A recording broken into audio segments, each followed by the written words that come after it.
Hello and welcome back to Troy and the Trojan War. We have been following the ancient history of the Greeks and the Trojans for over a week now, since we have finished reading Homer himself. And we've been able to track a lot of what's going on here. We have followed especially the Greek civilization through the Cycladic, the Minoan, and the Mycenaean period, into the Greek Dark Age, and on into the Archaic period when Homer himself was likely writing. So the time has finally come for us to move forward, past Homer in time, and to start looking instead of what was Homer's time and place at what is Homer's reception, his legacy. What does Homer look like in the generations after Homer, in short? And we got into that quite a bit in our discussion of the Archaic period, but the trick with the Archaic period is that there isn't a whole heck of a lot of archaeological evidence to show us what was going on at that time. We spent a lot of time in both our discussion of Troy and the Anatolian world and the Hittites and all that, as well as our discussion of the Greeks, the Achaeans, all the way into the Archaic period. We spent a lot of time speculating about what Homer got right and what Homer got wrong. Does that actually say about Homer as a poet? Is he in fact working from an epic tradition, and if so, why doesn't that epic tradition know about, say, the Hittites, for example? And if he's not working from an epic tradition, then where is he getting all this information that does correspond to what's going on in the Bronze Age? But now we're moving forward. The fact of the matter is, as I've kept stressing throughout this lecture series since the very beginning, Homer is really important in the way that history works. A lot of discussion of Homer, both in his own time and afterwards, has led to some major historical changes and events, and now it's time to start looking at that. I've emphasized over and over again that on the one hand, we are kind of trying to use Homer to understand the archaeological world that he lived in, and there's only a limited amount of evidence that we can get from Homer because Homer might be taking some pretty serious liberties with the reality of his own time as well as the reality of the Bronze Age he's supposedly writing about. Now, we actually don't have as much of a problem. One of the things that you will notice about the difference between working from like ancient Greek history, the Cycladics, the Minoans, and the Mycenaeans, and even the Archaic and Dark Ages, as compared to studying the classical period, our little 175 years here according to our timeline, is that it's way easier because there's so much more record here. The classical Greek period is called that because this is where the creation of Greek classics started to happen. I have frequently referred to this as the Greek Golden Age. Because it is this robust world of civilization, culture, art, literature, much of which has survived to the present day. We've emphasized throughout our earlier discussions that frequently there's very little writing to sort of examine for an understanding of the Greek world. Only those little bits of linear A and B writing gives us insight into what's going on in the Greek world. The rest we have to glean from, pots and burial sites and discarded weapons and ring seals and architecture and things of that nature. We're not going to have that problem today, or going forward for that matter. Once we hit the classical Greek period, you will find there is an abundance of evidence. We're still going to be missing a lot, and we'll talk about that as we get into some of the different writers and some of their various legacies. But we should definitely emphasize we have a much, much clearer picture of what the classical Greek world looks like and what the world going forward is going to look like simply because they wrote things down. They were preserved by other historians, either in their own time or later on down the road, and their stuff lasted because it was made better. There was more of it. It was a relatively stable period in history, especially compared to everything else that's been going on. So today we're talking about the classical period, and we're also going to talk about the Hellenistic period a little bit, mostly because it's less important for us culturally and sort of less important for the reception of Homer, but also just because, we do still have to mention it. Like, it absolutely is really important for the dissemination of Homer, even if it isn't terribly important to us in particular. And this is what's going to characterize the rest of the class going forward. Once again, we are kind of turning a corner here. After spending 7 weeks doing nothing but reading Homer, it's probably coming as a bit of a shock that we're trying to cover all of the history in 1 week and now we're moving forward. But nonetheless, sort of the aim here is that we want to look at Homer over the ages, to talk about the way that he was received, to talk about the way that he was interpreted, to talk about the various different people who have weighed in on the legacy of Homer and colored it for future generations. Because Homer doesn't just mean one thing.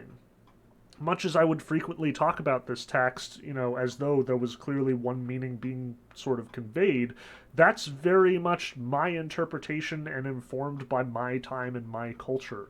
Many other cultures have looked at Homer and come to very different conclusions, as we're going to see in this lecture and beyond. But naturally, the culture that has the most claim and the most sort of adjacency to Homer is this classical Greek period.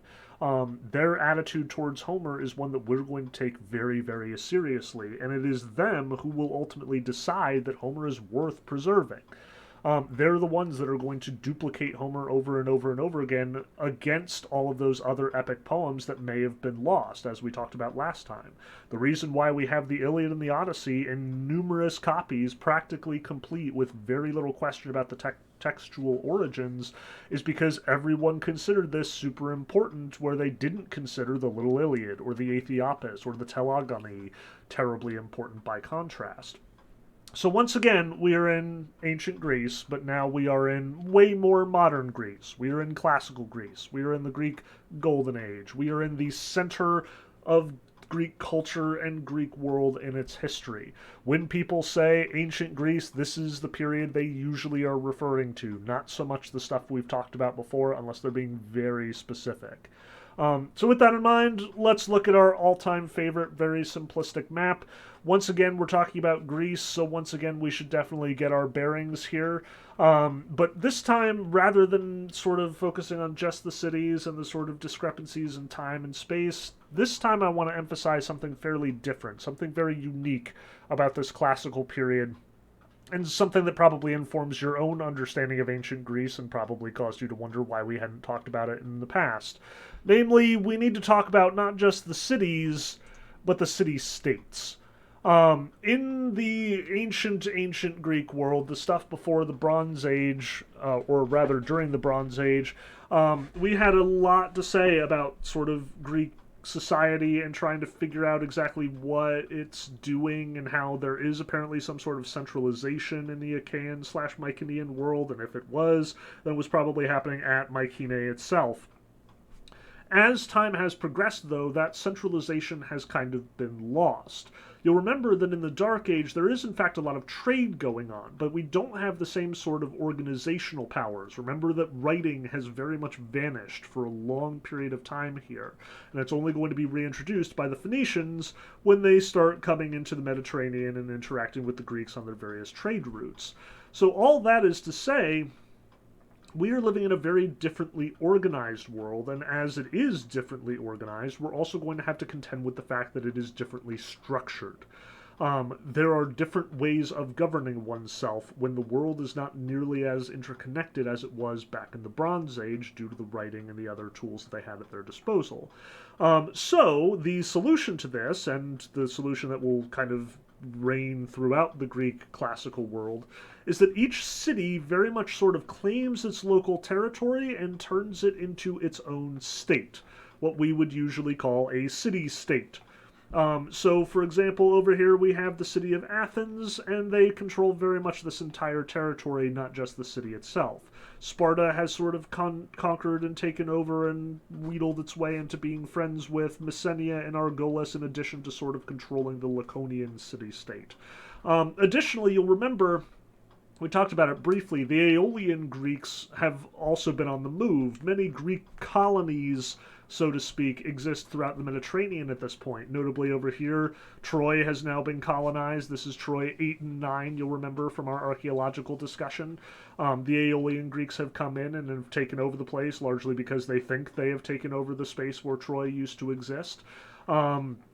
which, from what we can tell, they're not wrong. Additionally, Greeks have landed all the way over on the Italian peninsula, especially around Sicily, and Greek colonies exist there as well. And all of these city-states exist quasi-independently. They do know of each other's existence, they're frequently bumping into each other, they're frequently going to war with each other, but nonetheless they all act and sort of govern themselves independently of one another. There is no Mycenaean League like what Agamemnon seemed to have control of. There's no indication that there's one state that kind of runs all the rest of them. They all exist separately. And it is this sort of loose confederation, this sort of cultural community that is actually separated in their government and bureaucracy that's going to cause some of the most interesting developments in the Greek world at this point in time. But for our purposes, we should at least talk about the two major city-states that we're going to keep bumping into over the course of this lecture. Namely, we got to talk about Sparta and we got to talk about Athens. Mycenae is not nearly the sort of important force in the universe as it used to be back in the Bronze Age. For whatever reason, it is very much lost. There are other major city-states that are major players at this point. Corinth is still a major player, Thebes is still a major player, but really when it comes to the movers and shakers of the ancient Greek world here in the Greek Golden Age, in this classical period, we're talking about Athens and we're talking about Sparta. So first, let's talk about Sparta. You are probably familiar with Sparta. It's gotten a whole lot of press in recent memory, which actually, when you think about it, is a little bit concerning for reasons that hopefully will become evident by the end of this lecture.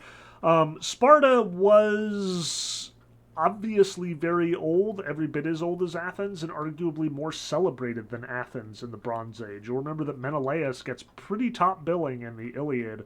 Menelaus is the king of Sparta, whereas I couldn't even tell you who the king of Greece or king of Athens was who showed up to the big fight at the Iliad.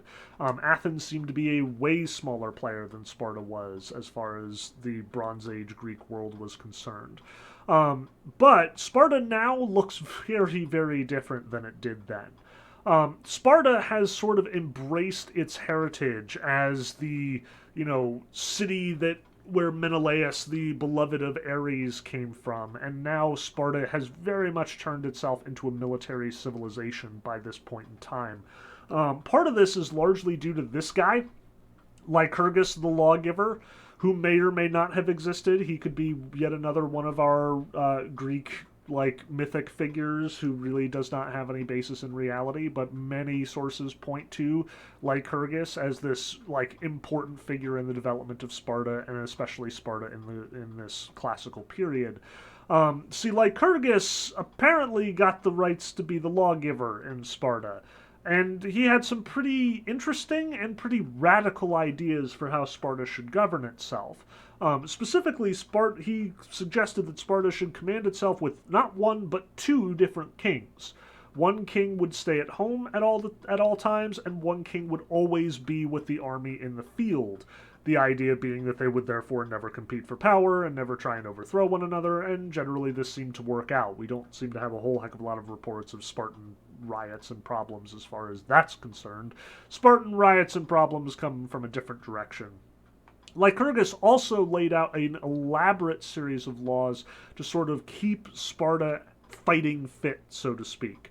And through Lycurgus's guidance and Lycurgus's instruction, if in fact Lycurgus existed, Sparta became a serious military power in the ancient world, perhaps the strongest military power in the ancient world, which is why your first association with the Spartans is probably, the 300 at Thermopylae, who, 300 Spartans against hundreds of thousands of Persians, and they managed to fight them off for multiple days while the Athenians prepared their fleet and evacuated the city, thus saving the Athenians and the Greeks. Hooray!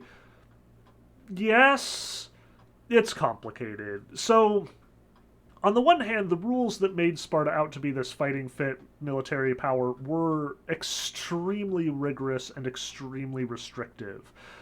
Young men and women were trained from basically age 7 to become soldiers. They were boarded together in giant barracks. They were sort of brought up by the state. There was a absolutely merciless sort of boot camp for these kids, and many of students didn't survive. And that's letting alone the fact that Sparta, if they like saw that you had some sort of physical deformity or some sort of disability as a baby, they would just literally chuck you off a cliff right on the spot. Like, Sparta was basically a eugenic state in addition to being a military power. It is through these extremely rigorous, extremely like draconian rules that Sparta gets its reputation of being as powerful as it is and as military formidable as it is. But the cost is impressive. The Spartans leave very little in the way of their own culture. Lycurgus himself specifically said that he didn't want the laws of Lycurgus to be passed down in writing. He thought that they should only be passed down orally because he didn't want them to calcify. He wanted the Spartans to be able to adapt them and change them as the needs of the time commanded. So as a consequence, the Spartans aren't interested in making statues, and they aren't interested in making elaborate artworks, and they're not interested in writing all of their exploits down, and they're not writing plays, and they're not writing tragedy, and they're not writing philosophy because they don't give a shit. Their entire universe is making a military force that is to basically shame every other military force in the Mediterranean, and they're really good at that and nothing else. Which is why the bulk of the labor in Sparta and the surrounding countryside is done by a vast number of slaves known as the helots. The helots are the ones who are doing all of the work in Sparta, and it is suggested that at the time of the Greek Golden Age, at the time of the classical period we're talking about, the helots outnumber Spartan citizens about 7-1. So there are 7 slaves to every Spartan soldier, and every person who is a Spartan citizen is a Spartan soldier. Men and women included, Spartans did not care whether you were a man or a woman, and honestly, like, the women were trained just as rigorously as the men were. They were allowed to own land in ways that the men were. Like, you name it, the Spartans did not give a crap. Which is something that you should keep in mind when we turn to Athens, because the Athenians are horrible misogynists pretty consistently all of the time, where the Spartans are actually surprisingly egalitarian on that front. But remember, the Spartans have all of these slaves, and they are brutal to these slaves. Slavery in the ancient world looked very different from slavery as we typically understand it. Like, the North American slave trade is a very different animal than the ancient Greek slave trade, and in fact, a lot of slaves were treated really well in the ancient Greek world. Athenian slaves, and especially Greek slaves in the Roman world later after the classical period, tended to be treated very well, could even make money, buy their own freedom, own land and stuff, get married, have a pretty decent life. And there were a lot of worse possibilities for a young enterprising student than enslaving themselves to a rich Roman family in order to get their bread and be able to teach. But in Sparta, that's the exception. The helots were treated like shit regularly. Spartan soldiers in training would frequently kill helots just for fun, to keep them in line and to keep sort of fighting fit. The helots were regularly sort of terrified into doing their works by these purges that the Spartans would conduct basically whenever they felt like it was necessary. But on the flip side, because there are 7 helots to every 1 Spartan soldier, the helots are regularly rebelling, especially when the helots are informed by all that Athenian nonsense about democracy and every person having a vote and all that fun stuff. So the helots are frequently upset enough to riot and to present a real threat to the Spartan military. So as a consequence, as much as the Spartans do have the nastiest heavy infantry in the entire ancient world, their hoplites are totally unparalleled, and yeah, they can totally defend, the pass at Thermopylae from a wide number of more lightly armored Persian soldiers. It doesn't change the fact the Spartans generally don't go fighting very often. They need to keep their army close to home in case the helots start making trouble. So the Spartans instead kind of depend on their allies, on the local city-states, like Thebes, for example, to protect them in the case of an invasion. And the Spartans are routinely grumpy with the Athenians for letting all of their ugly, disgusting culture get into Spartan circles and start informing all those lousy helots with these ideas of potentially freeing themselves. So let's talk about Athens. Athens is where we're going to be talking, or where we're going to spend most of our time talking about today. So it's important to kind of get a sense of what they are doing. Again, if Sparta is the entirely like laser focused military culture, Athens is the laser focused culture. Athens up against Sparta absolutely emphasizes individuality, individual expression. It has a robust art and literature scene. It has a strong theatrical community, and the playwrights are frequently awarded like prizes the way that typically you only see at something like the Olympics or athletic contests or fighting or contests of fighting prowess. Athens it kind of becomes this also due to an important and, in this case, almost certainly historical statesman, namely Pericles. Pericles is the Athenian statesman who kind of leads Athens during the Greco-Persian War, which we'll talk about in a moment, as well as like during the early classical period in the 6th and 5th centuries BC. It's Pericles who orders a number of new public works and cultural projects to be undertaken, especially the Acropolis depicted here. And this is, as you can see, a modern photograph. It's in way better shape than virtually any of the other crap we've been talking about thus far in this class. It is a far cry from that poor temple to Apollo with its like 3 columns and like that was it. The Acropolis is in really good shape because it was really well built at the time. Like it was an impressive feat of contemporary Athenian engineering, and it was an enormous complex. Multiple temples, along with the theater, which you can see down at the bottom here. Like all of this was one big project by Pericles to sort of help make Athens the jewel of the ancient world.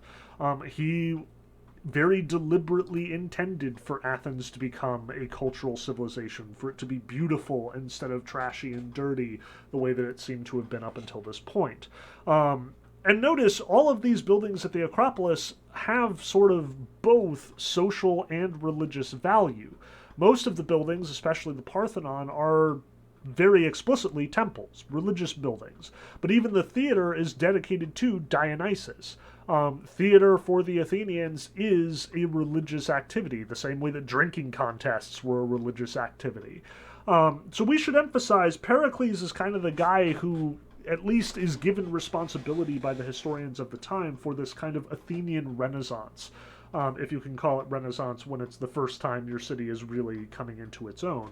Now notice, if Sparta's primary sort of government structure were these 2 kings leading over a vast or a body of highly trained citizens in themselves ruling over the slaves, the Athenians prided themselves on democracy.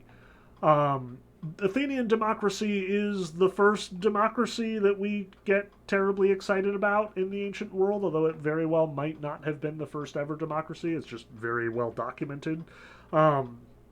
And Athenian democracy was, again, sort of the basis, at least the earliest basis for every democracy to date. Now, the way that it was actually conducted was a lot less exciting than the idea of Athenian democracy might seem at first. First of all, only citizens got to vote, and by citizens, I mean landowning men, which means basically anyone who was already rich. So the Athenian democracy is basically kind of a giant cover-up for Athenian plutocracy or something of that nature. We are not far removed from aristocracy here. Please don't get too excited about the Athenian accomplishments.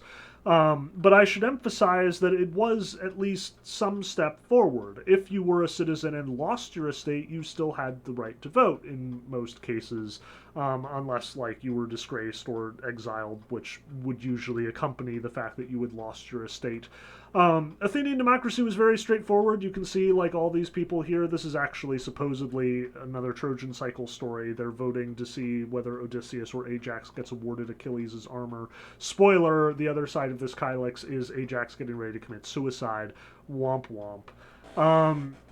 So once again, like, this is sort of the structure that Athenian democracy was built on. Like, all of these people would get together and they would have these special stones marked with the person, and they would cast their vote, like, quite literally. They would cast a stone. and that would be the way that they voted. And the Athenian democracy was responsible for basically all of the government's decisions. Like, if they wanted to build a new Acropolis on that fancy hill, Pericles had to get a whole bunch of people to agree with him. If they wanted to build a fancy new navy to defend themselves from potentially aggressive Persian invaders, then everybody voted on it. And likewise, one of the best traditions in the Athenian democracy was every now and again they would just vote to get rid of someone. Like, every year they'd pick somebody in the city who they were all sick of, and they'd vote to exile them for no more reason than just they were annoying. Which honestly is kind of awesome and wonderful, even if some of the most like wonderful Greek writers and citizens ended up exiled in this particular way for various periods of time. Suffice it to say that Athenian democracy is pretty rough and ready. I should also emphasize that we do not have a sort of like separation here between the people doing the voting and the people who are doing the ruling. Like, this is not representative democracy the way that you're going to see in Rome in the Senate.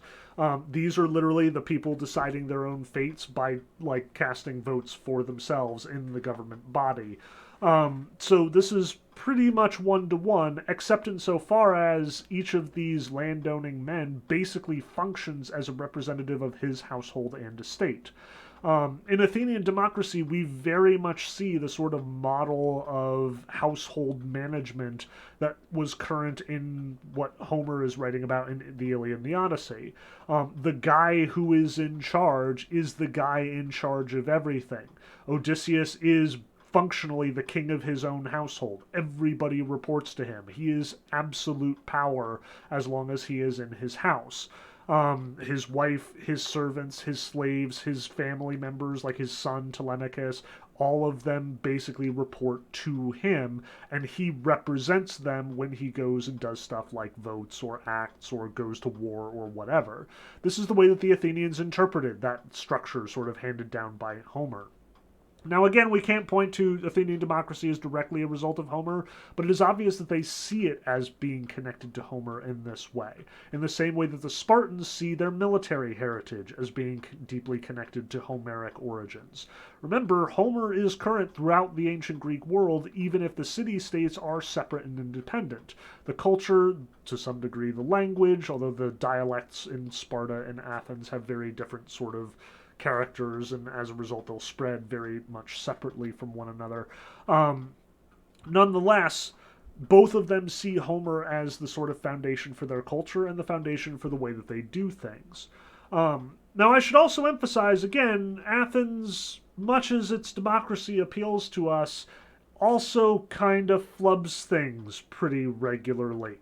Like, don't get me wrong, democracy is good, hooray for everybody getting a vote, but remember, it's just the landed males, it's just the rich people, it's, again, barely a step removed from aristocracy, and it's a boys' club only, no girls allowed, unlike the Spartans, who are at least a little forward-thinking as far as that's concerned.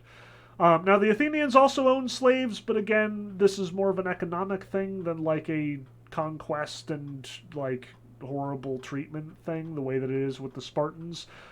Slaves come in a variety of different sort of styles and kinds. Some of them can be very sophisticated, some of them less so. The ones that are really sophisticated will get treated much more nicely than the ones who are basically just manual laborers. It's complicated. I don't want to get too deep into it. We'll probably talk about it a little bit at least when we get into Euripides, but we'll come to that in its own time. For now, let's talk about the history here.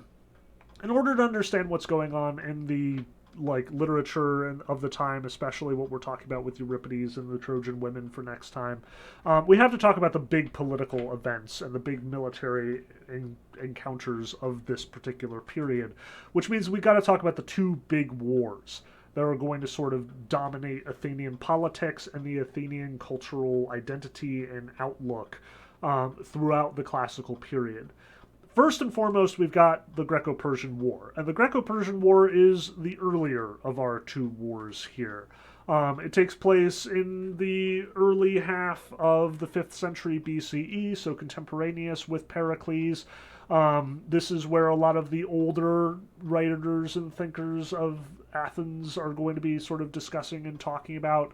They're going to remember this stuff pretty deeply, or they're going to remember it from their, parents and grandparents talking about it. Importantly, though, this is a pretty major war, even by ancient standards. Like, we're talking about empire clashing here in a way that we simply haven't for most of this class. Remember, Troy was backwoods Hittite empire, and while the Mycenaeans seem to be fairly unified if and when they did a Trojan War, it doesn't seem to have nearly the scale that we sort of understood the Trojan War to be in Homer. Here we see a legit world war going on. The Persian Empire over in the east has been suffering a lot of unrest due to the fact that they supposedly conquered all these, quasi-Greek states, all those Greek colonies that we talked about in the Archaic period, and now they're grumpy and they want to hang out more with the Greeks and they want to hang out with the Persians. So the Persians are very much beating them up, bringing them into line, and getting very grumpy, especially with the Athenians, because they believe that it is this nonsense Athenian culture that is inspiring all these revolutions in the first place. So the Persians get mad and they start beating the crap out of the Greeks. You'll notice that there are two separate campaigns here, namely Xerxes' expedition, and then later we got the Artaphernes expedition. The key to sort of pay attention to here is that this should be an absolutely one-sided rout. Remember, the Greeks are not unified. They're just a number of little individual city-states, no one of which could muster nearly the forces comparing to the Persians, who were able to put hundreds of thousands of troops into the field, or at least so Herodotus tells us. The Persians are a huge empire. Like, much as we're only seeing the edge of Anatolia here, you've got to imagine the Persian Empire extends all the way into Babylon, all the way down into sort of Palestine. It's a big empire. Like, this is on par with the Babylonians, and in fact the Persians are the guys who kind of overthrew the Babylonians. Just ask, like the latter part of the Old Testament about that sometime if you're curious. The Cyrus the Great they're getting very excited about as the liberator of the Jews there is the same Cyrus who sort of conquers Babylon and takes over basically the entire ancient world, setting the stage for Xerxes in the years to come.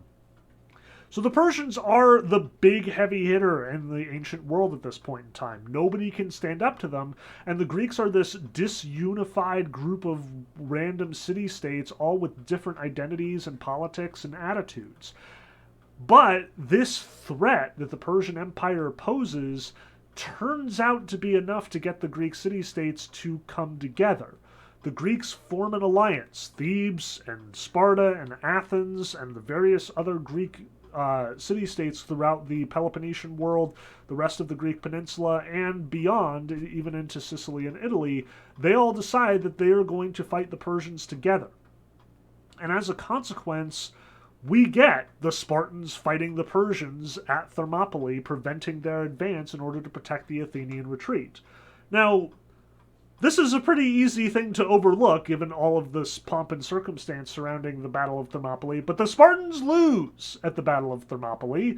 All 300 of those Spartans, or however many there were in fact there, Herodotus seems to neglect the fact that there were a whole bunch of, Greek allies also hanging around, not just Spartan soldiers.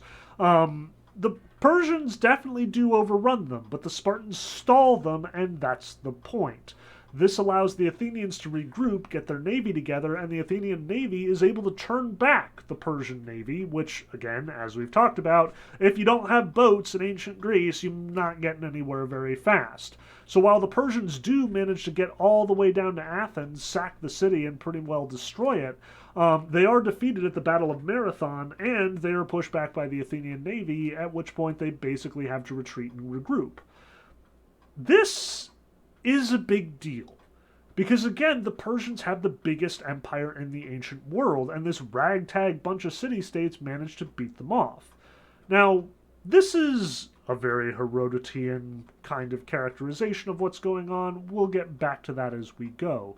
Suffice it to say that this sort of reminds the Greeks that there is a sort of unified culture, unified language, unified set of presuppositions that they have, even in the face of all of their differences across different city-states.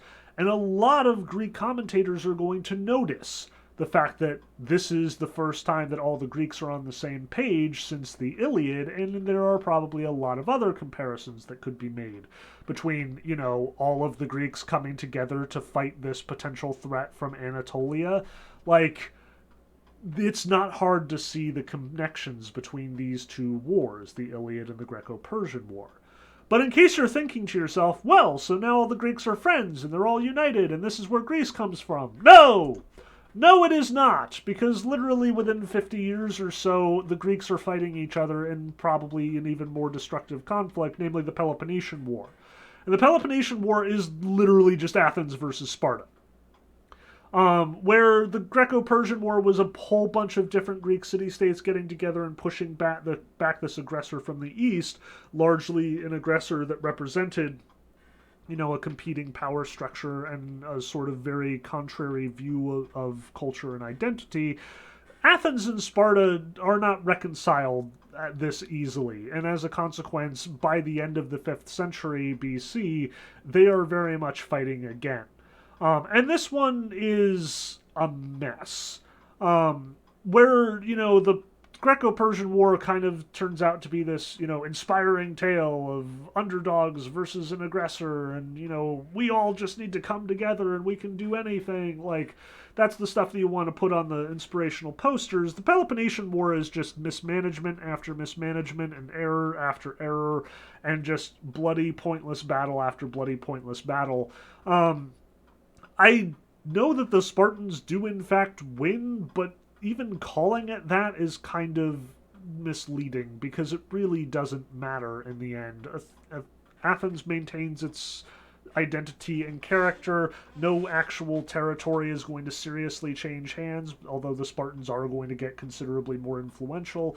The Athenians, despite their superior navy, do not end up exploiting it due to a giant boondoggle where they go over to Sicily at the behest of this guy named Alcibiades, who is kind of the biggest asshole in the entire Greek world. He totally just sends them all on this boondoggle and then defects to the Spartans like a boss, and then proceeds to help the Spartans sack the city of Athens before he himself is killed. It's just a mess. An ugly, ugly, nasty mess. And while you could definitely look at the old map and we could emphasize, here's where Thermopylae is, and here's where the Battle of Marathon took place, I'm not even going to try on this one. I don't know enough about the particular mechanics of the Peloponnesian War. It's kind of not interesting to me as much as, historians get really excited about various conflicts in the ancient world. What is more interesting to me is the effect that this has on the culture, what this means to the Athenians at the time, and we're going to spend a lot of time talking about that. So much as this map might be very useful to a historian of military endeavors, and we might talk about who actually won the war, for our purposes, let's leave it at this. Athens and Sparta teamed up against one big scary force, the Persians in the Greco-Persian War. The Athenians and the Spartans ended up fighting each other. P.S. The Spartans also definitely got some Persian allies to help out because the Spartans and the Persians are totally BFFs now. And it basically destroyed a lot of the cool stuff that was going on in both Sparta and Athens. And neither is going to ever be the same, especially since they're both about to get taken over by another aggressor, this time from the north, who is really going to change the face of the Greek world. But we'll get to that in its own time. For now, let's talk about the Athenian culture. How these wars sort of influenced the Athenian world, how it is reflected in the literature and the art of the time, and how they end up using Homer to talk about both the Greco-Persian War and the Peloponnesian War. But to talk about that, we need to talk about Athenian theater, which requires a little bit of preface in its own right. So this is the theater of Dionysus under the Acropolis, if I am not mistaken. It is an actual ancient theater, probably rather eroded from its original form and also rather changed and renovated because, this is a tourist attraction now, so they got to keep it safe and stuff. But it would, in fact, it does capture the dimensions and the rough outlook of a Athenian theater in its own time.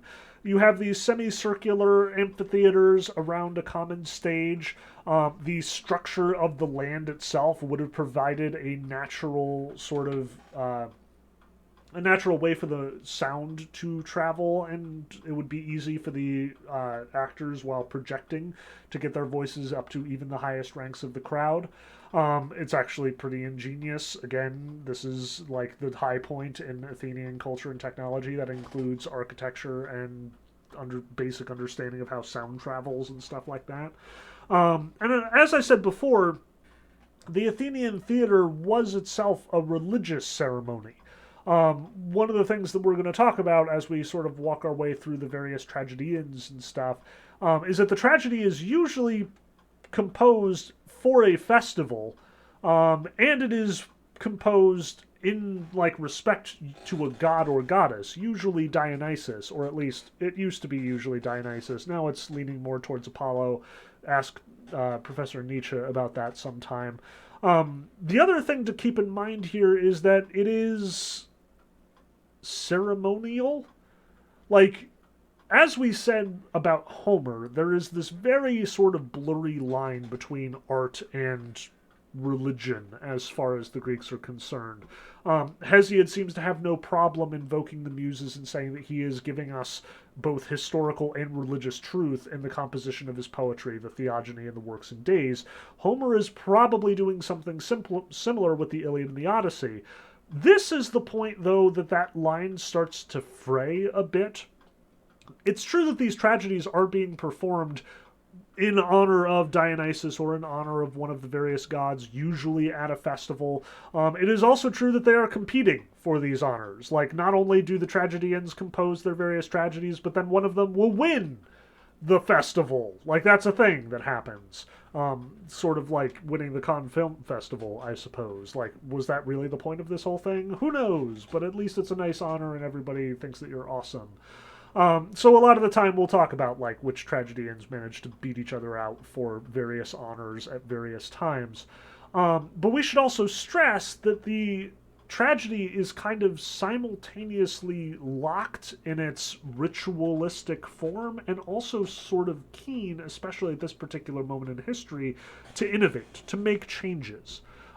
Tragedy, even Aristotle notes, is probably derived from the Homeric epic. Things have changed gradually over the, 500-600 years since Homer wrote, that we have gotten from one dude sort of singing the Homeric epic while somebody else plays music to several actors on a stage or a Greek chorus hanging around, and the actual action being dramatized rather than just being narrated. And Aristotle also notices that there are developments even in his own lifetime. Like, even during the period that we're talking about here, we're going to see Greek tragedy change. So typically, the way that a Greek tragedy will work is you will have the actors, probably 2 or 3 of them, maybe a few more hanging out on the stage here, as well as a Greek chorus, which is assembled around them, and sort of functions as a part of the audience, but also sort of functions as its own separate entity. The Greek chorus usually kind of voices whatever the audience is supposed to be thinking or reacting at this point. So if something stressful is happening, they'll talk about how stressed out they are. Or if something tragic is happening, they'll be weeping and sad. Or if something silly is happening, then they'll laugh and they'll tell us how silly it is. Like, the Greek chorus tells us what to feel, what to think, what to believe. And in case you're sitting there thinking, well, that doesn't sound artistic at all, shut up, because there are actually a lot of contemporary traditions that mirror this same sort of style. Like, just ask about Hollywood someday, and you'll get a surprisingly similar thing to the Greek chorus and the narrator. Or if you check out any Bollywood or Tollywood movies, you'll find a pretty strong tradition of a kind of chorus surrogate hanging out in those productions as well. This is actually surprisingly artistic and a component of many different artistic traditions around the world. The developments that the Greeks seem to practice are the ones that bring the tragedy further and further away from the original epic tradition. So Aristotle posits that Aeschylus is the first person to have the Greek actor on stage address somebody other than the Greek chorus. That originally it would be like an actor just talking to the chorus and going back and forth, epic style. Now we have multiple actors on a stage at a time talking to each other rather than talking just to the chorus, just to the audience. Further innovations will include getting fancy props and technology. Aristophanes is especially fond of using props for his comedies. The famous Deus Ex Machina, the God Machine, which allows you to lower a god from the wings to the stage, is employed during this period. Additionally, you'll see that Euripides plays a lot with the sort of formulas of Greek tragedy and messes around with our expectations of who and what we should be listening to on the Greek stage. But the way that the Greek tragedy tends to be structured as an actual play, again, you'll have a few actors hanging out on stage, but very little action. Like every now and again, they'll talk about, there's this battle going on far away from here, or for that matter, right next to us. And even at one point, it's suggested that, the audience is in fact the enemy army, which is the sort of thing that I really want to know more about, and the random reference we got in our textbooks certainly piques my interest as far as that's concerned. I'll just say right now, I'm not terribly familiar with Greek tragedy or comedy. I've read a fair number of plays by all of these different writers, but I have not studied them seriously the way that I've studied Homer here. So we are working with what we've got. Again, I'm kind of showing my lack of experience. Once again, we are out of philosophy territory, and I'm out of my wheelhouse. But suffice it to say that the Greek structure of tragedy is very different from what we would expect to see in our own time, or for that matter, what we would expect in Shakespeare's time. Again, you will have a couple of actors perform their scene. New revelations will come to light. This is usually the structure of Greek tragedy, and then the chorus will sing about it, and then they'll have another scene, and then the chorus will sing about that, and so on and so forth.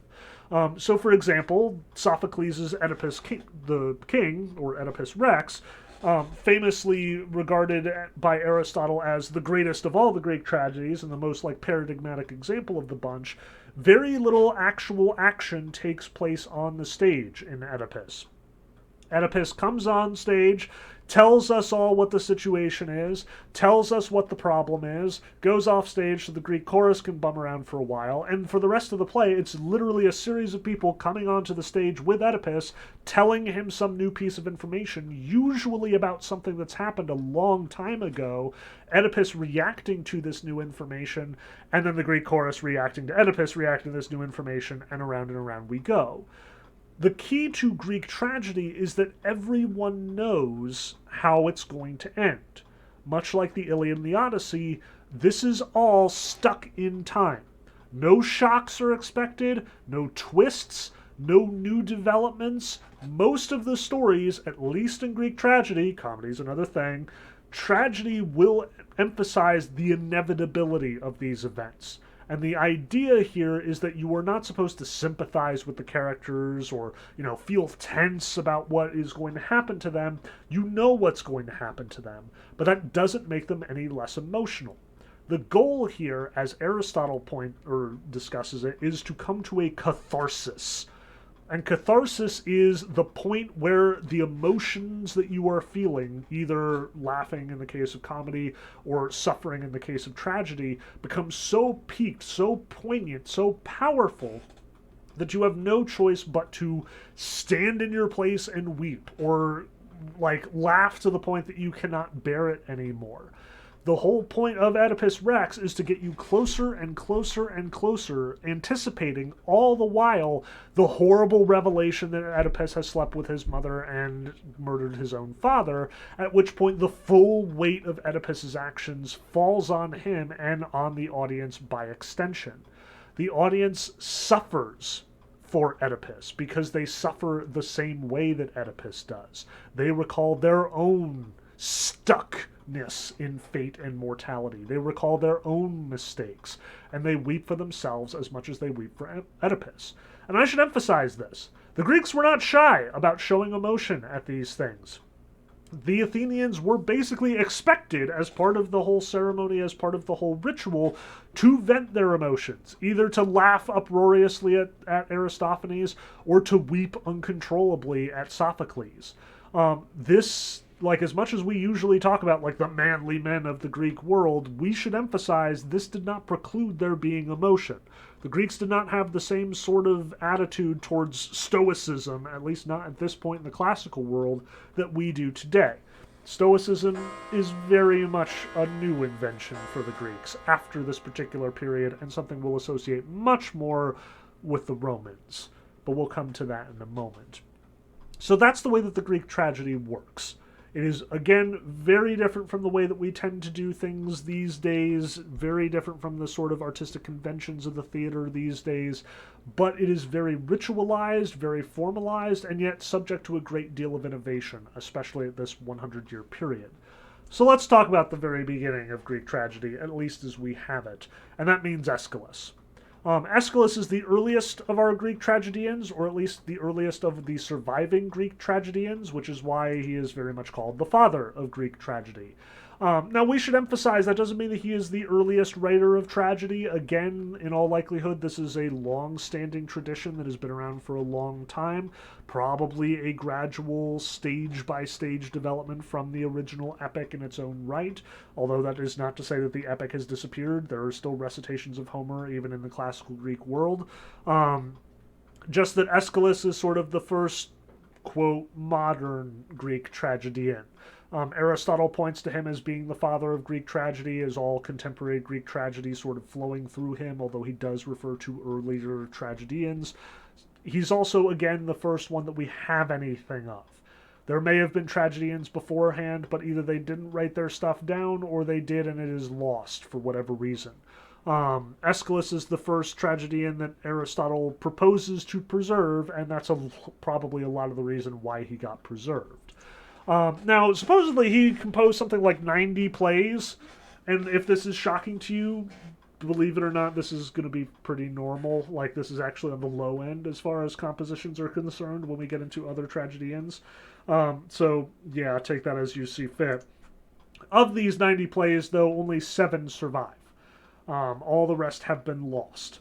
Many are fragmentary, like we have quotes from them, or people write about them, and they include chunks of them in their writing about them, but again, we cannot reconstruct them because they're so fragmentary, there's so little left. So again, for our purposes, there are really only 7 that we can talk about, 7 that we can compare to Homer. And again, in our one reading for today, the one about Homer in Greek literature by Richard Hunter, you'll notice that he mentions all of these various writers and connects them to Homer in various ways. His writing there is much more sophisticated than mine, so on the one hand I recognize if this was a slog to get through because you didn't know who any of these people were and hadn't read any of these plays, keep this in mind as a sort of key to understanding his various references there. So, of his surviving plays, notable inclusions are The Persians, which, P.S., all of the plays that we've been talking about here have been typically on mythological subjects. Again, stuff from the Iliad, stuff from the Odyssey, stuff from the other myths surrounding these, stuff from other epic poems, stuff from the Trojan cycle, other things of that nature. The fact that he's writing on the Persians means that he's writing about the Greco-Persian War, and he's writing about, stuff that happened in his own lifetime. This apparently happened kind of frequently. Like, certainly it is rarer to hear about a contemporary subject than it is to hear about mythological and legendary subjects. But apparently it does happen, and numerous other playwrights have contemporary compositions. Aeschylus's, though, is the only one that we have. The Persians is the only tragedy on a contemporary subject that has survived to the present day, and worth mentioning on that very front by itself. He also wrote The Seven Against Thebes, which refers to the big 7 heroes, part of the Thebaid, who, addressed and attacked Thebes. It's a whole thing, again, in the epic tradition and in the mythological tradition, though I'm not going to get into that story because I don't know it terribly well, and it is incredibly elaborate and involved. So, again, we'll just leave that as reference that he is once again drawing from the other great epic traditions in ancient Greece. We should also definitely point out the Orestia cycle. These are probably the plays that Aeschylus is most famous for now, and the ones that are most directly connected to the Homeric tradition, at least insofar as the surviving plays are concerned. This is also the first instance of a trilogy in the history of world literature, so far as we know, like a strict, legit trilogy. Almost certainly the first trilogy in the Greek playwright world at the very least. I'm not entirely sure if at this point we have like other world traditions with trilogies. Suffice it to say, if you hate the Star Wars trilogy, you can blame Aeschylus at least partially for this, because it no doubt derives in some way. This is the Orestes cycle. You'll remember that Orestes is Agamemnon's son, the one who, avenges the death of Agamemnon after Agamemnon is murdered by Clytemnestra. So this starts with the actual murder of Agamemnon by Clytemnestra and the Agamemnon, and then the libation bearers and the Eumenides sort of follows Orestes' exciting activities afterwards.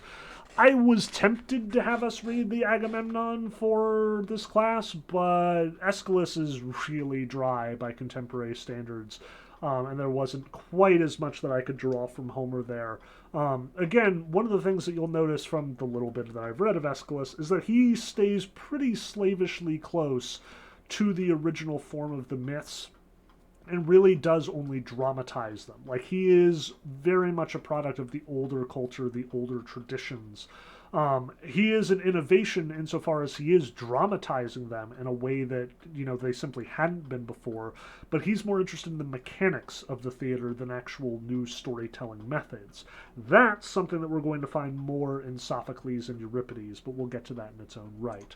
Lastly, Aeschylus is attributed with the writing of Prometheus Bound, the story of Prometheus, the guy who brought fire from heaven and gave it to human beings in order to give them some sort of power against the gods. This one, though, is heavily disputed. It's not entirely sure whether Aeschylus actually wrote this, or this is somebody else's play, or if it is a much later work. Again, a lot of these come from, as much as we do have way more information about the classical world than we do about the archaic world, there are still a lot of gaps in our knowledge and a lot of missing pieces to our total picture of the Athenian literary world. Again, 83 plays of Aeschylus are gone, so yeah, we still only have a fraction of what the Athenians produced. It's just that fraction is still way more than literally everything else we've talked about put together. But let's move on. After Aeschylus and his fairly rigorous, fairly mythologically based attitude, we get Sophocles. And Sophocles, as I said, Aristotle sees him as the best of the tragedians. So much so that, apparently he competed in something like 30 tragedy competitions and won 24 of them, and the other 6 he came in second. Sophocles is unparalleled as far as the Greeks are concerned. Now, contemporary readers often point to, the greatness of Sophocles, and he is really awesome. Go ahead and read the Oedipus cycle. You'll probably be impressed. It certainly holds up, even after, 2,500 years. But nonetheless, the Greeks loved this guy, where we tend to think that there was more merit for someone like Euripides or some of the other writers that we've encountered.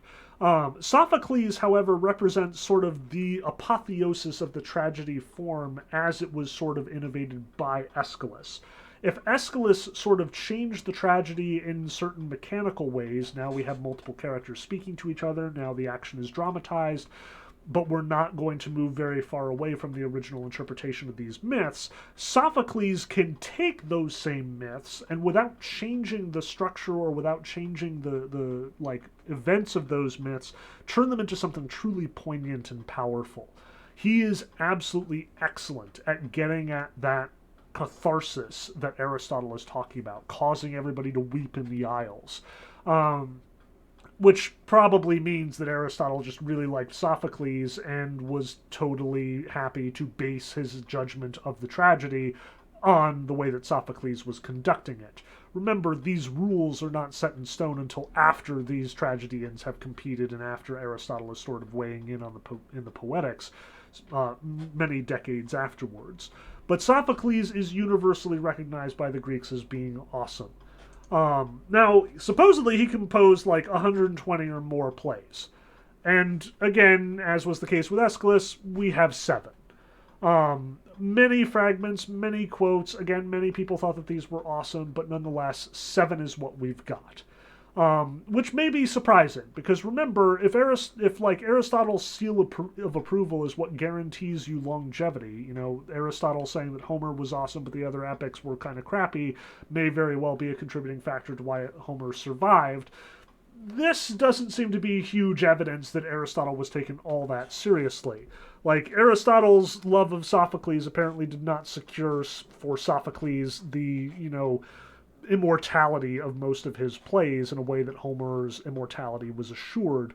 There are other factors here, in short, which just, if anything, seems to lend more credence to the fact that Homer really is unique and awesome among the epic writers, where even Sophocles could not manage to distinguish himself enough to get recorded for all time in the way that Homer did.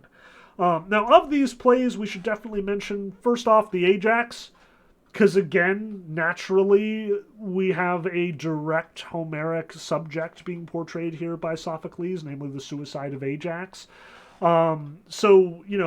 Again, we should emphasize Sophocles is taking something that is traditionally from the epic form or from some other mythological form, turning it into tragedy and turning it into this very poignant, very perfected, very sort of polished kind of tragedy. We also have the Electra, which I'm not going to talk especially about, although we should notice that talking about women's situations and characters is going to increasingly become a part of the tragic world. The Philoctetes, another Homeric subject. Remember that Philoctetes is the guy who, gets shot early on in the whole Trojan business and gets, left on an island to rot for most of the Trojan War until people, come back for him because they apparently need him and his bow in order to win the Trojan War. So again, we have another direct Homeric reference here. And importantly, we have the Oedipus cycle, which is undoubtedly the most famous of Sophocles' compositions, the stuff that you were most likely to have encountered before coming to this class. And the Oedipus cycle is straight out of the Theban cycle. That epic cycle about Thebes especially would have focused on Oedipus and his adventures. So Sophocles writing the story of Oedipus's self-discovery in Oedipus Rex, Oedipus at Colonus, and then Antigone, again, female characters, note that. This is just another indication of how important that Theban cycle would have been, and gives us some pretty good evidence that there was, in fact, a strong epic tradition there as well. Again, Oedipus Rex is sort of like the paradigmatic example. Even Aristotle points this out, so it's good that we have it. Probably a major component to why it has survived as long as it has. Again, Sophocles is not doing anything terribly revolutionary here, but he is perfecting the form in its current state. He is the Steven Spielberg of the, ancient Greek tragic world. He is not doing anything shockingly innovative, but he is really, really good at the fundamentals and the basics and at making you feel what his characters are feeling at any given moment. Which contrasts neatly against Euripides. Euripides is the weirdo of the bunch. He is the youngest of our three surviving Greek tragedians. He is, in some ways, the best preserved of the surviving Greek tragedians, but he was very much not terribly recognized in his own time, largely because he made a lot of changes to the formula. Euripides was very content to manipulate the way that these myths were interpreted on a storytelling standpoint as well as a structural standpoint, and he was very happy to use the existing mythic structure to make commentary about the contemporary world. Now, to some degree, all these tragedians are likely doing that. Remember, the Peloponnesian War is going on as many of these writers are writing. It is very likely that they would particularly choose certain mythic subjects in order to inform the politics of the day and to sort of weigh in on everything else that was going on. But Euripides is the least ashamed of this. He very unabashedly is willing to turn his tragedies and his mythic subjects into political commentary for the day, which we will definitely see in the Trojan Women. Now, supposedly, Euripides, like the others, composed something like 95 plays. 19 of them survive, compared to, the 7 we've seen from Sophocles and from Aeschylus, which may very well be due to the fact that Euripides was associated with the Platonic tradition. We'll probably talk about that more when we get to Plato.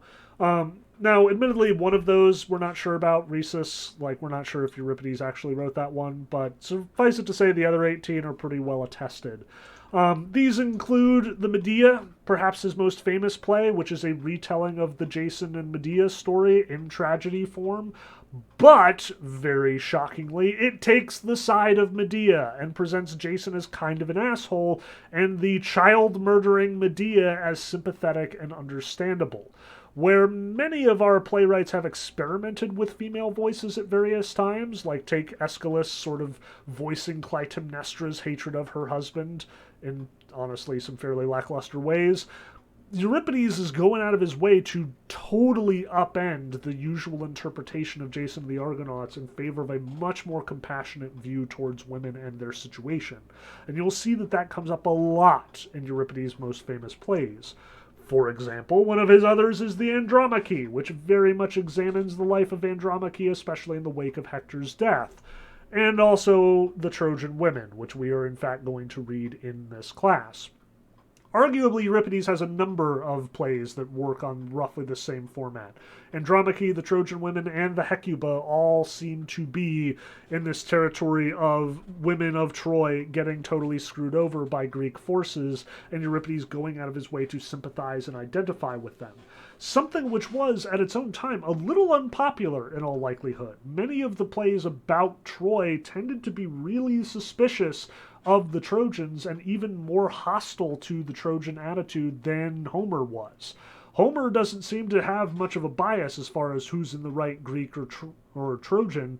You know, again, the story very much seems to paint Hector as the most honorable of the major heroes in the play, and it even ends very tragically with the death of Hector and this sort of suspicion that Troy will follow soon. Euripides, if anything, is even more sympathetic to the Trojans, and that's in the wake of the fact that all of these playwrights and all of these historians have increasingly been identifying Troy with, as they call him, Phrygia, i.e. the Persians. You know, that nasty, horrible, tyrannical empire that we just beat in that last war. Like, this is roughly tantamount to Euripides, you know, talking about the Russians of the Cold War as being sympathetic and, you know, being something that we should, like, be compassionate towards. Probably part of the reason that Euripides kept getting routinely beaten by Sophocles in the tragedy competitions is because he was probably pretty unpopular and may even have been accused of being treasonous at certain points in time, but we'll get to that as well. We should also mention the Cyclops. As you would probably suggest, this is a tragedy from the perspective of Polyphemus, the Cyclops from the Odyssey.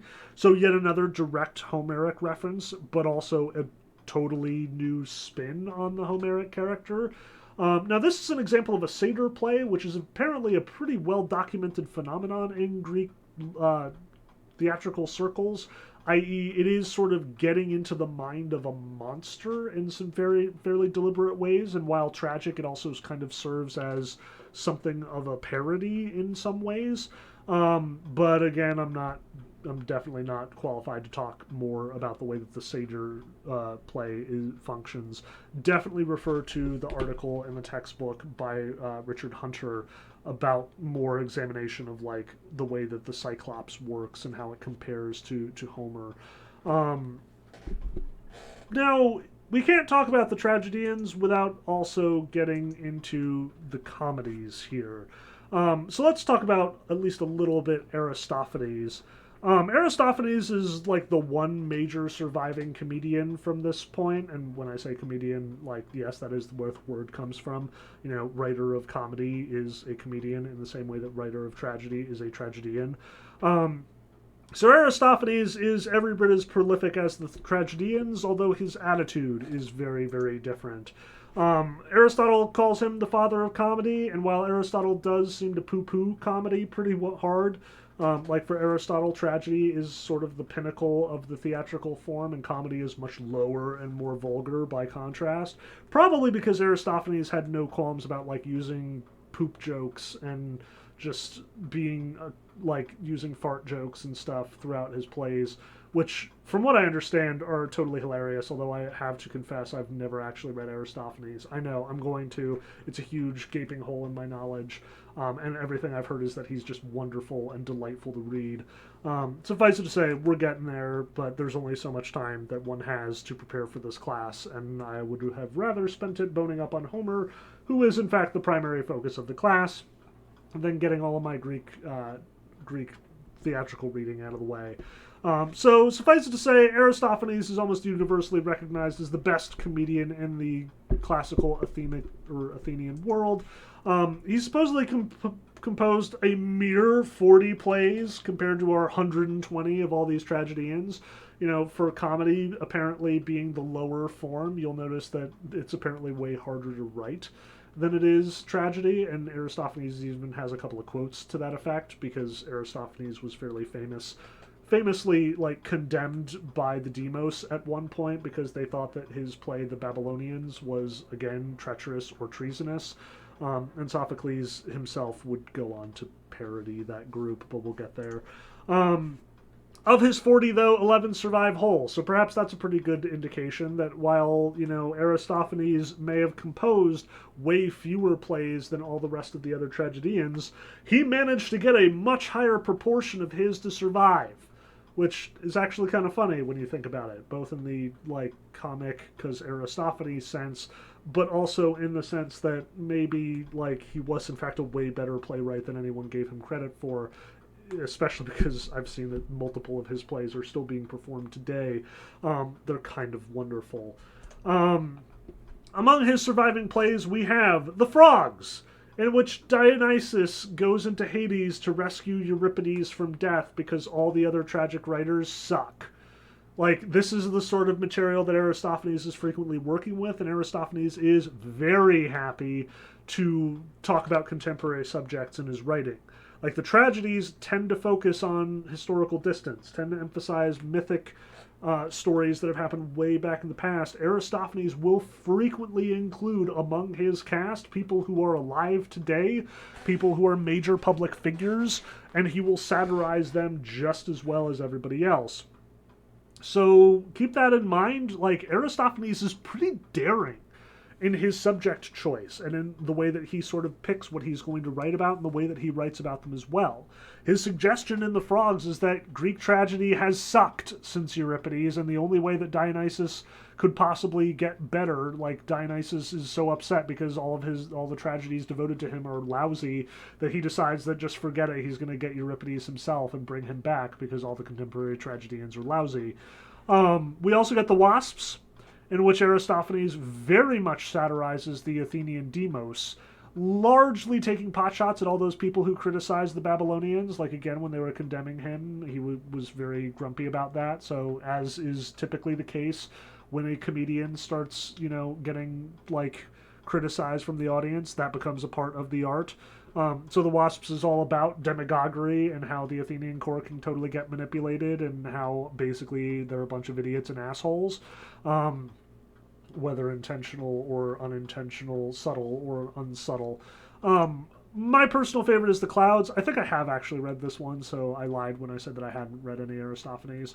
The Clouds is where he satirizes philosophy, and it's all these philosophers basically debating and trying to come to all these answers about the big questions of the universe and coming to absolutely nothing. And then Socrates shows up via the Deus Ex Machina, the way that the gods usually arrive to solve all of everybody's problems.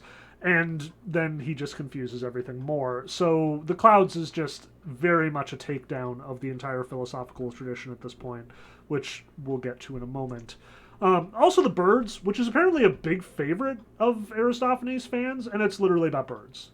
I don't know what the deal is. I don't know why everybody's so excited about the bird play. Apparently it is hilarious, though, so there's that. So suffice it to say, the Greeks have a really robust literary and theatrical world, one that is very much aware of itself and as a result changing and innovating as it goes. Whether it's, Sophocles perfecting the model that Aeschylus started, or Euripides sort of using the tragic model to undermine the original assumptions about the culture and the interpretation of the myths thus far, or Aristophanes just straight up satirizing and lampooning public figures of the time. This is a pretty rich scene as these things go. And the fact that a lot of these survive is a testament to how awesome they actually are. I mean, many of these plays are read in high school classes, in college classes, you name them. They're not just purely the subject matter of, stuffy old academics sitting in their offices trying to figure out how the Greek culture worked. They are still entertaining today, still powerful and meaningful. But we do need to talk about Greek philosophy. Like, Aristophanes brought it up, now we can't very well let it down. I could very much do multiple whole lectures on just Greek philosophy, and have, if you want to check my backlog, but we're going to try and keep it brief today. What I really want to emphasize here is, again, that sort of indebtedness to Homer. Just as the tragedians seem to be very conscious, very aware of their indebtedness to Homer, very much grappling with their own relationship to Homer, whether it's Sophocles trying to sort of perfect Homer for a new medium, or Euripides trying to sort of like draw out things from Homer that others have largely ignored or de-emphasized. Philosophy has a really troubled relationship with Homer. So this is the beginning of Greek philosophy proper in many respects. There are many philosophers, so to speak, before Socrates, Plato, and Aristotle, but for the most part, they are not nearly as well preserved, and they haven't written ideas that have lasted or been preserved nearly as well or as long as these three major guys. Like, ask me about Heraclitus someday, you'll get a long diatribe in its own right. But for our purposes, we can focus predominantly on these three because they definitely had the most cultural impact. Socrates was the earliest of our writers. He's the guy who's bumming around during the Peloponnesian War especially. And in fact, his death conveniently coincides with the end of the Peloponnesian War because he is the guy who was teaching Alcibiades how to be a person. There were, in fact, a lot of teachers in the golden age of Greek classical culture, largely because all those bigwigs in the demos figured out that the best way to get their stuff done in the demos, the best way to get their ideas elected into law, was to be really persuasive and therefore silver-tongued, in a sense. So all these teachers showed up promising to teach young men how to speak grandly and to do oratory. Socrates was kind of not one of those. Socrates very much seemed to hold himself as different from the sophists, like Gorgias and others, who's proposed to be able to teach these young men and turn them into silver-tongued diplomats. Socrates instead was kind of a public nuisance. He wandered around and basically asked all these supposed teachers how smart they really were, and apparently was quite a pain in the butt in this process. But he also attracted a number of students in his own right and didn't charge them, or at least so Plato tells us. And one of those students was Alcibiades. So when Alcibiades ended up doing his big switch over to the Spartan side, the Athenians got so mad that they executed Socrates in his stead. There also might have been some actual treason plotting with Alcibiades. History is unclear on the subject. It depends on whether you trust Plato or various non-Platonic Greek writers more. I'm not going to try and weigh in on this one. Suffice it to say, Socrates definitely was this important philosopher. He supposedly wrote a number of dialogues, all of which were lost. He very much changed the way that Greek knowledge-making and knowledge-finding was going on, especially because his other student, Plato, very much took on his mantle after Socrates' death and was also very annoyed with the Greeks for condemning this, what he thought was an innocent man. So Plato wrote a number of dialogues, many of which survive to this day and are sort of considered the foundation of the entire business of Western philosophy. Ask me about them someday, and you will get an entire class's worth of lectures, like an entire semester or two. Suffice it to say that Plato had a really tricky relationship with literally everyone around him. On the one hand, he was very frustrated with the Greek city, like the Athenian leaders, because they had killed his mentor Socrates. He was especially grumpy with the leadership at the time, now that the Spartans are sort of mucking about in Athenian politics. And what's more, Plato also tends to think that the Greek mythological tradition is flawed as well. Much though as Plato is willing to quote Homer for his own purposes, Socrates in the Apology, as written by Plato, compares himself to Achilles on several occasions as far as like persecuted man who has done nothing wrong. But Plato also very explicitly says that Homer is bad news for teaching. In the Republic, especially, like he's building this perfect society based on what he has observed of human nature and the way that humans conduct each other. And he mentions, we have to be really careful about the way that we teach our kids because that's how they learn morality, that's how they learn civic virtue, and therefore we cannot teach them Homer because in Homer all the gods are terrible. He's not wrong, and we can't let them think that Zeus is bad or that Athena is bad or that any of the gods are bad. Therefore Homer is a liar, therefore Homer is bad news, therefore we should stop teaching Homer immediately. End of diatribe. Now, on the one hand, we should emphasize that the Greek dialogue is very much an art form in its own right, and it is very dependent on the big speechifying of Homer throughout the epic tradition. It's very likely that Plato is borrowing from Homeric style, even as he sort of condemns Homeric substance.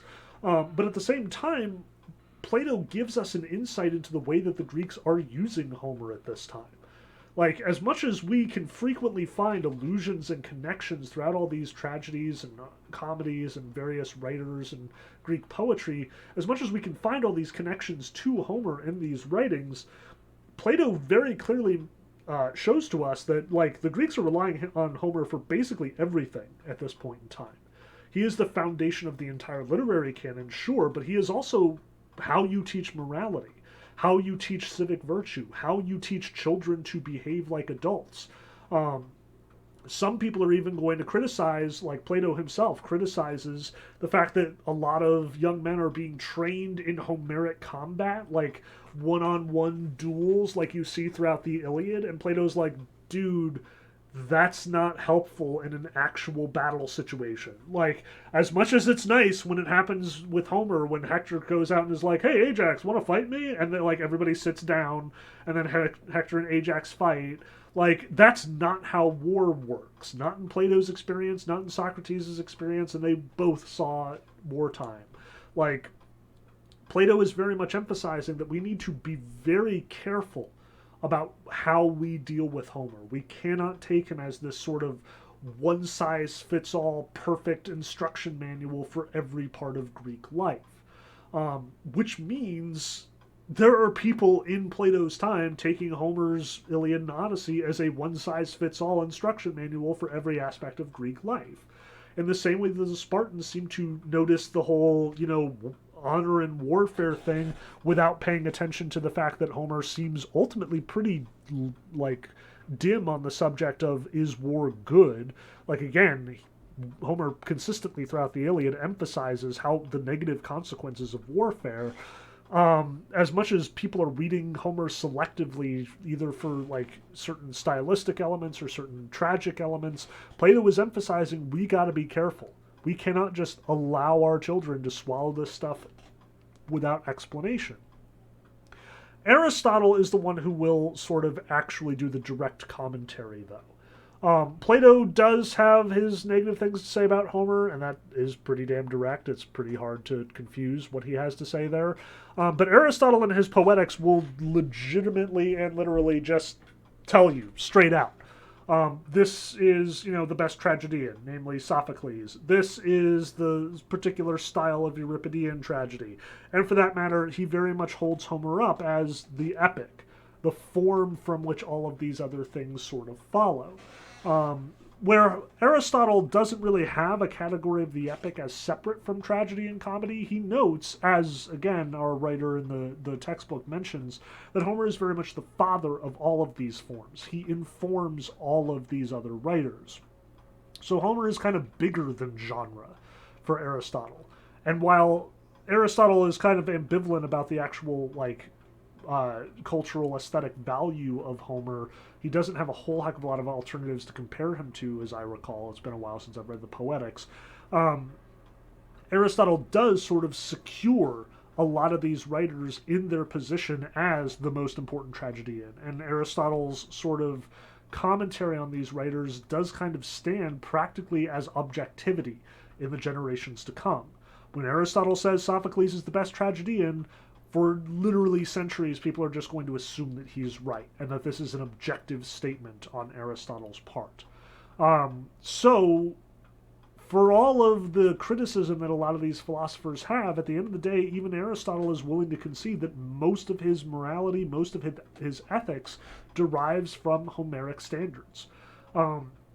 When we said that Homer informed all of these tragedians and comedians, we kind of emphasized that, like, it's a stylistic thing, it's a genre thing, but it's a values and morality thing as well, as Aristotle and Plato will no doubt show you. Now, we should emphasize that Plato, along with Euripides and to some degree Aristotle, represents a kind of subversive element in this Greek culture, which is possibly why Socrates was condemned. It's possibly why Euripides is kind of not getting the recognition that he deserves, we think. It is entirely possible that Plato, Aristotle, Euripides, and many of the other thinkers at this sort of second half of the classical period are in fact trying to transform Greek culture into something else, throwing away some of the old values and trying to adopt and circumscribe new values. So there is change in the wind here. But before we get on to what happens in Aristotle's day and how the Greek world really gets thrown for a loop, we need to talk about the historians. Because as much as there are all of these important elements from Homer in these literary works, Homer is also very much the foundation of literally the study of history itself. Like I said before, the lines between religion and literature are very blurry in Homer's day, so likewise the lines between literature, religion, and history are blurry in Homer's day. The Iliad is presented not just as a ritual text to be, performed in respect of the gods, not just as a beautiful poem, the beautiful imagery of which is worth something on its own merits, but it is also presented as an account of the Trojan War from someone who would know, i.e. the Muses who were there.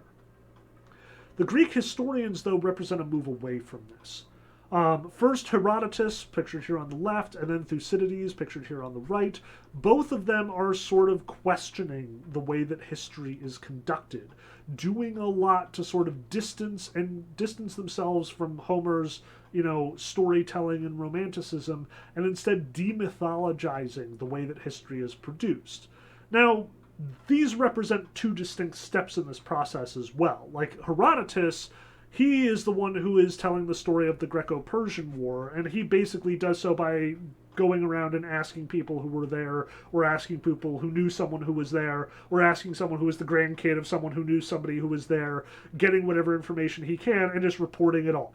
Like, no question about sources, no doubts about where the information is coming from, just everything I heard goes on the page, everything turns out to be part of my histories.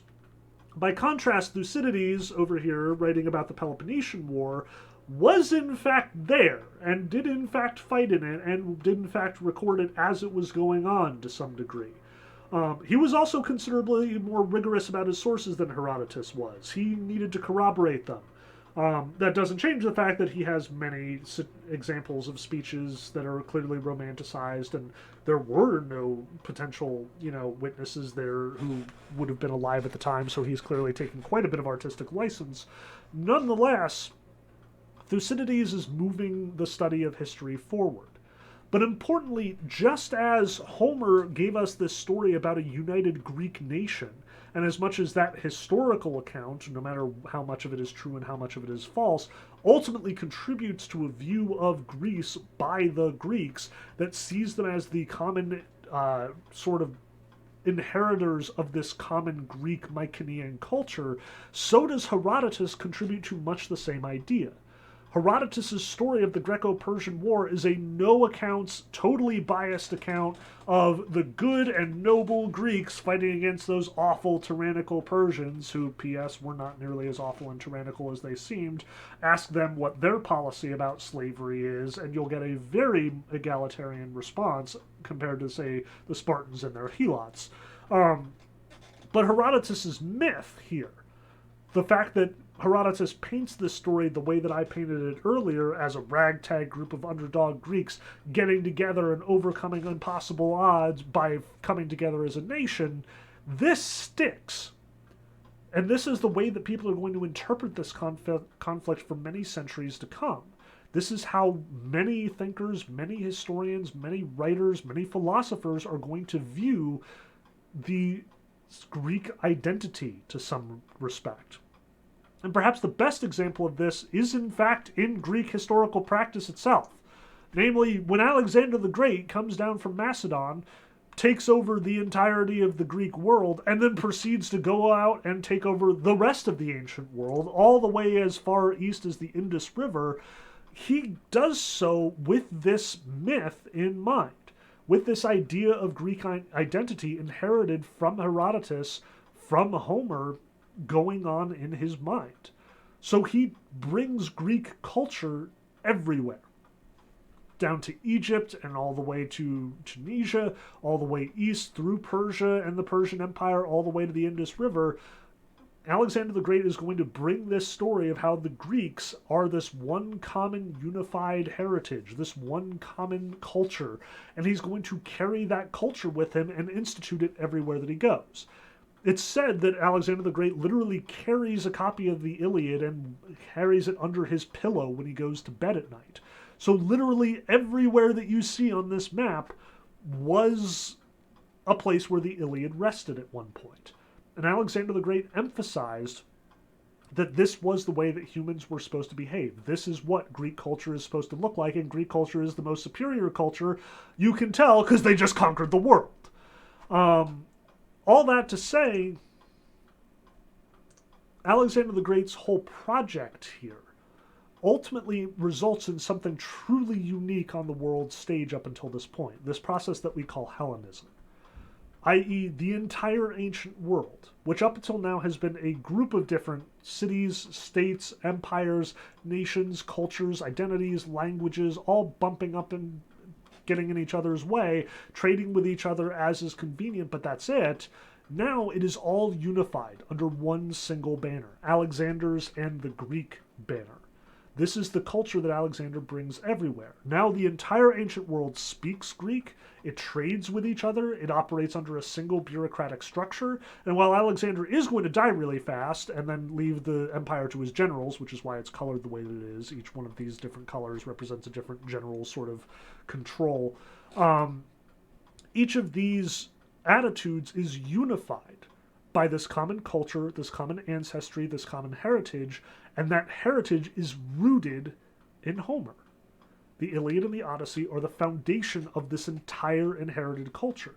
And from here on out, the entire world speaks Homer. They don't necessarily speak the exact Greek of Homer, but they have inherited the cultural responsibility of bearing Homer and keeping it in its way. Like, we keep talking about, why did this survive and why did this not survive? At least part of the reason that Homer has survived, why it has been enshrined the way that it has, is because Alexander loved this book. And everywhere that he went, he founded cities, named them after himself, Alexandria, Alexandria, Alexandria, and one after his horse, Bucephalus. And he would make libraries and put Homer there, as well as the stuff that he considered important. Now, the reason why we keep emphasizing why Aristotle is an important part of this process is because Aristotle was along for the ride, and Aristotle was definitely teaching Alexander everything that he knows. But nonetheless, it's clear that Alexander, what he valued, stuck around. And the fact that he valued Greek culture meant that Greek culture was going to become the foundation of the entire Western world. This is why we're talking about Greek now, instead of Hindu culture, or African culture, or Egyptian culture, or any number of other things. This is why when we talk about mythology, the first thing you imagine is Zeus, and not Odin, or Brahma, or Isis. Greek culture gets enshrined in a vast area of the world, the area of the world that is going to very much grow up to be our world, largely because Alexander the Great took it over and made them read Homer. And on some level, yeah, Homer's awesome, and Homer is a really great epic, and it is artistically superior to many other epics that you may encounter in your reading or whatever, but it kind of doesn't matter. because Alexander won, and history is written by the victors, as well as culture. Now, this is obviously super complicated. There's a lot of time, there's a lot of culture that we're very much skipping over here. And we are not going to come back to this whole discussion of history and culture until after we talk about the Trojan women, which means we're not going to talk about it until we get to the Roman Empire, which will have its own lecture and be the last of our big history lectures. But suffice it to say, when we talk about the legacy of Homer, this is really ground zero for Homer going from being a national epic, sort of reinforcing national identity, to a world epic that many, many cultures see as being foundational to their identity. This is where Greece goes from being this tiny backwater series of islands and peninsulas to the foundation of the entire world's outlook and perspective. The ancient world is profoundly transformed by this process, profoundly transformed by Alexander's march to the Indus River, because of the way that it changes their governments and their landscape and the way that the armies are defeated and so on, but also because now they all share in culture. This is the first step to global culture in any real respect, at least here in the West. So all of what we've talked about today, all of the various Greek takes on Homer, is in many ways just prelude for Homer going viral. All of these tragedians and comedians and historians writing about Homer, modifying Homer, changing certain aspects of Homer, interpreting Homer in different ways, making Homer, the understanding of their military, or making Homer the understanding of their culture. At the end of the day, now everybody has Homer. Now everybody agrees that Homer is important. And that means that Homer is going to be really important in places that it didn't used to be, where it used to be very unusual or where they'd never heard of him before. This is going to change a lot. So from here on out, we're going to talk about, again, this legacy. Now that everyone reads Homer, now that everyone knows Homer, what do they do with him? How do they interpret this? How does Homer factor into their own identity? How do they make Homer factor into their own identity? How do the identities of the ancient Greeks and the ancient Trojans turn out to inform everything about a given culture's identity, about their lineage, about their heritage, about their divine right to rule in some cases? That's what we're going to track. How will it change literature? How will it change culture? How will it change personal identity and morality? That's what we're going to track here. On some level, we are looking at the Greeks because it's a great sort of place to see this process at work. We can see in real time the way that it's changing literature, changing values, changing the study of history, all that sort of thing. But it's going to go on and do much more than that. And I look forward to talking to you about that soon.